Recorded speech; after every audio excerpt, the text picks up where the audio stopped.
If you've ever had a reading from a psychic, a card reader, or a channeler, and they told you that you have a past life connection to Lemuria, and your first reaction was something like, okay, what does that mean? What am I supposed to do with that? Well, you're in the right place, because that question comes up all the time in my work. A new client will come to me and say, my friend is psychic and she told me I had a lifetime in Lemuria. Or I went for a reading last month and this came up. And then they ask me almost always the same three questions. Is it true? How do I know? And what do I do about it? Now, before I get into those questions, I just want to take a second to introduce myself. My name's David. I help people who feel a connection to Lemuria unlock the abilities and wisdom they brought with them into this lifetime. If you're interested in working with me one-on-one, you'll find a link below in the description. Okay, let's talk about what to actually do when someone tells you that you have a connection to Lemuria. When you heard the word Lemuria, whether it was in that reading or maybe even just now, did you feel something? Maybe a little flutter, something subtle, a sense of recognition. And maybe it felt oddly like coming home. And then your ego jumped in and said, really? Don't be dramatic. You're just making that up. That's a very common experience. And I want to say something about it very clearly. Your heart always knows what's true for you before your mind does. The Lemurian connection isn't something you think your way into. It's something you feel.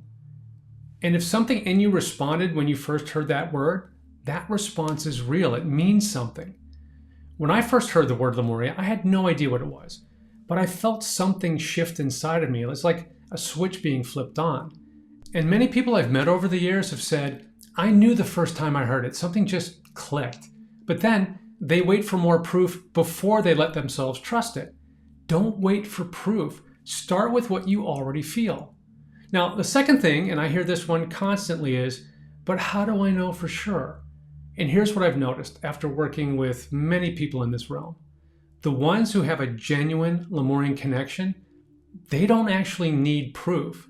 What they need is permission. So if you're looking for some kind of outside authority to tell you, yes, this is true, I want to gently shift that. Your own inner knowing is the most reliable authority that you have. And right here, right now, I'm giving you permission to trust what you already know in your heart to be true. The third thing, and this is a practical one, is simply this. Say yes. You don't need to make a big deal about it. Just internally or even out loud, say something like, I feel some kind of connection to Lemuria and I am open to exploring it. That's it. That's the first step. Say yes to it. Because what I've seen over and over again is that once someone says yes, even quietly, just to themselves, things start to shift. Ancient images show up in dreams. Certain things start to feel meaningful in a way that they didn't before. Memories or feelings pop up that seem to come from nowhere. Keep a journal handy. Write things down as they come to you. The act of writing brings those impressions into your physical reality and makes them feel more real. And it opens the door to an even deeper connection. The fourth thing I want to share with you is this. In Lemuria, the heart was more than just an organ. It was the center of everything. It was where wisdom lived, where guidance came from, and where real connection happened. And that same intelligence is still available in you right now. There's a simple practice that I teach that takes less than a minute, and my students and clients consistently tell me it's one of the most immediately effective things they've ever done for their spiritual work. Without going into all the detail here, the core of it is this. Close your eyes, bring your awareness to your heart, and breathe in and out of that center a little slower and deeper than usual. That's it. That's all it is. What this does is it brings you out of your head and into your heart, and into alignment with a part of yourself that has been waiting very patiently for you to listen. And the fifth thing that I'd like to share with you, it's the one I most want you to hear, is that you don't have to figure this all out on your own. One of the things I've learned over the years is that the Lemurian connection is not something you learn about from the outside. You're not going to find a lot of helpful information on the internet, although my videos here on YouTube are pretty good. Your Lemurian connection is something you reawaken from the inside.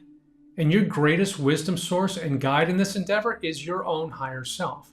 Your higher self is you. It holds all the experiences, all the wisdom you've acquired from all of your lifetimes. So get into a meditative state, talk to your higher self, start asking your wise inner being to help you remember Lemuria, to help you reconnect with your Lemurian legacy. Now, if you're not totally confident doing this on your own, having someone who knows this territory, who's worked with it themselves and guided many others through it, can make a real difference in how quickly and how clearly that reconnection happens. That's what I do. If what I've shared here resonates with you, if you've been living with a sense of connection and haven't quite known what to do with it, I would love to talk to you about working together. There are ways of moving through this that are much more direct than trying to piece it all together yourself. If you're interested in working with me one-on-one, the link is right below in the description. And if you're not quite there yet, that's okay. Leave me a comment. Tell me what happened when you first heard the word Lemuria. How did it feel? I read every comment and I would genuinely love to hear from you. Thank you so much for spending this time with me. Aloha.